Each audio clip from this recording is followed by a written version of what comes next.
Tonight, we're going to share some stories, real stories, from people who've worked the night shift. Yeah, that time when things can get, well, pretty unsettling.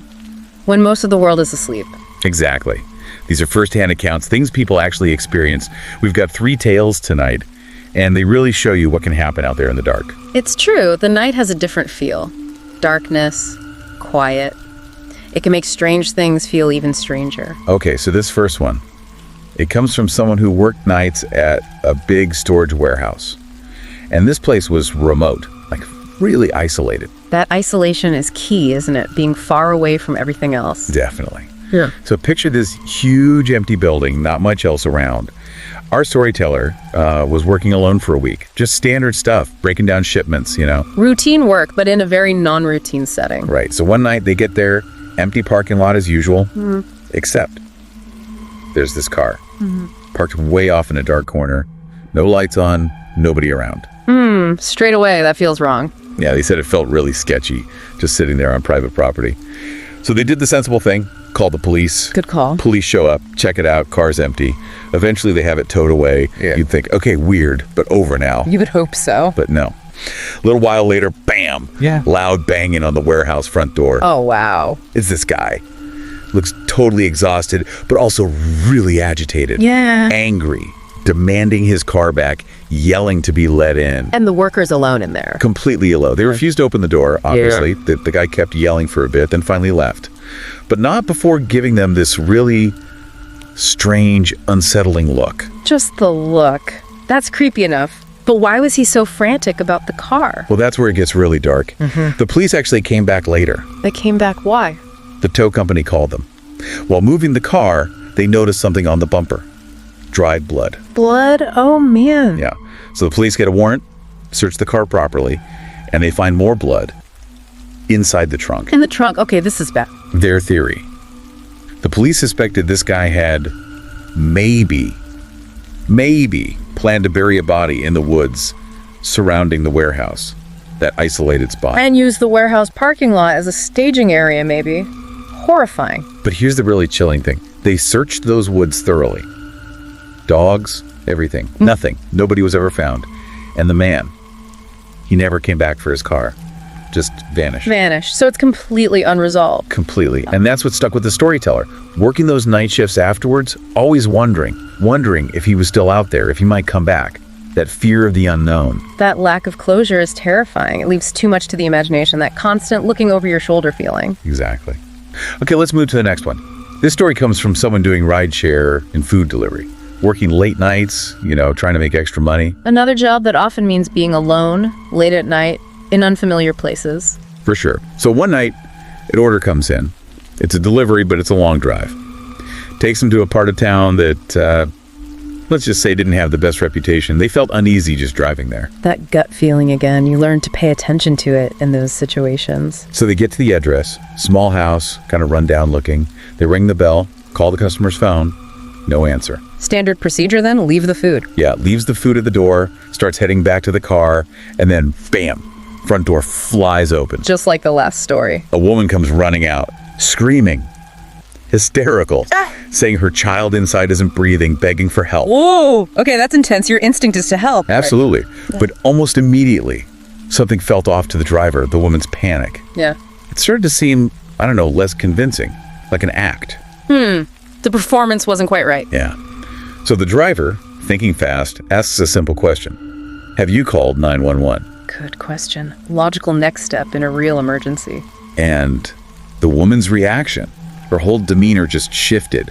The frantic act kind of crumbled.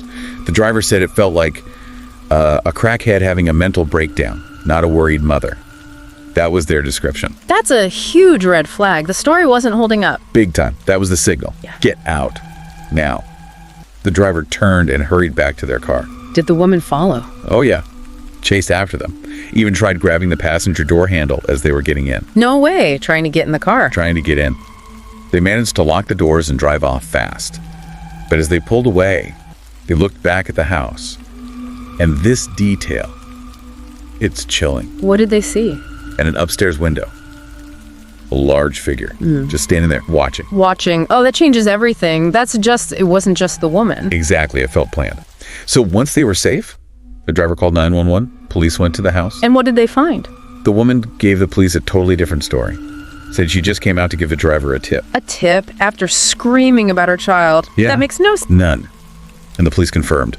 She lived there alone. No record of any children, ever. Lived alone, but there was someone in the window. Right.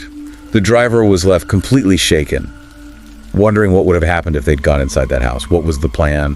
Who was the person watching? Just deeply disturbing. That's terrifying. A very narrow escape from something potentially horrific. Okay, one last story for tonight. Yeah. This one takes place somewhere maybe a bit more familiar, but no less creepy after dark. A 247 fast food joint. Ah, the overnight shift there can be pretty bleak. Yeah, our storyteller was a shift lead.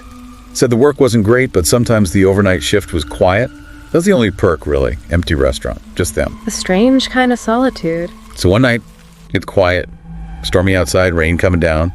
Then the headset buzzes, the alert for a car in the drive-thru. Okay, customer arriving. They check the monitor. Nothing. Drive-thru lane is empty.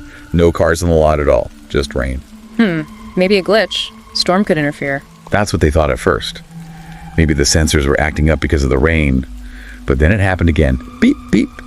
Drive-thru alert. And still nobody there. This time, they saw something. On the camera, a figure. Walking. Someone in a hoodie, face covered, walking past the drive-thru speaker. Walking? In a storm, not in a car? That's weird. Where would they even come from? No idea. No sidewalks nearby, nothing. Makes no sense. Then, this figure walks into the drive-thru lane, like a car would, and tries to order, on foot. A walk-up order at the drive-thru window. Yeah, and company policy, strict policy, is no serving walk-ups at the drive-thru. Safety reasons, Right, he can't do that. So the shift lead tells him over the speaker, "Sorry, I can't serve you here. You have to come inside." But the lobby was closed overnight. So, a dead end for him. What did she do? She just stood there. Didn't say anything. Just stood in the pouring rain, staring silently at the menu board for like a minute. Super creepy. Just standing in the rain. Okay, that's unsettling. Then he starts walking towards the service window. Oh no, directly towards the window. Yeah. The shift lead quickly hit the lock button for the window just as the man arrived right outside it. Good reflexes. Could they see him clearly now? A bit better. Hood still up, face mostly covered, but they could see he was maybe late 40s. Long, dark, wet hair. And his eyes, they described them as having a dead look, just staring. Dead look. Ooh. And then he spoke. Really softly, just whispered, "Open up." Just open up. Chillin'. The shifty was terrified, obviously, shouted "No" through the glass. The man repeated it, "Open up," knocked on the window. Persistent and menacing. Very. After another refusal, he finally, slowly turned and walked away, disappeared back into the rain and darkness. But as he left, they heard this loud sound. What kind of sound? A scrape. A loud, long scraping sound against the side of the building. Scraping. What was that? They checked the cameras, but he was gone. Later, though, when they could go outside, they found it. Right below the drive-thru window where he was standing. A long, deep scratch in the building's paint and siding, like it was made deliberately. Made with what? A knife. That's what they thought. Looked like a knife scratch. Deep. Purposeful. Police were called, looked at the grainy footage, but couldn't ID the guy. He was never found. So again, no answers. Just this physical evidence of malice. Threat. Exactly. What did he want? What would have happened if that window wasn't locked? The shift lead never found out, but that scratch was a pretty grim reminder of how close they might have come to something awful. Wow. 3 really intense stories. Yeah. So those are the accounts we wanted to share tonight. Just glimpses into what can happen when the sun goes down and most people are safe in bed. They really highlight that vulnerability, don't they? Being alone, the cover of darkness, encountering people with unknown, possibly dangerous intentions. Definitely. That common thread is the unknown, the close calls, the feeling that something truly bad was narrowly avoided, and that lingering unease. It's a reminder that the world can feel very different at night, and for those who have to navigate it, vigilance is, unfortunately, often necessary. Well, thank you for tuning in and listening to these unsettling stories from the night shift with us. We hope they gave you something to think about. If you found these stories gripping, or maybe just a little creepy, please do like this video, share it, and subscribe to the Horror Docs channel. We've always got more stories to tell. Stay safe out there. And remember, sometimes the most frightening things happen when you least expect them, hidden in the quiet hours of the night.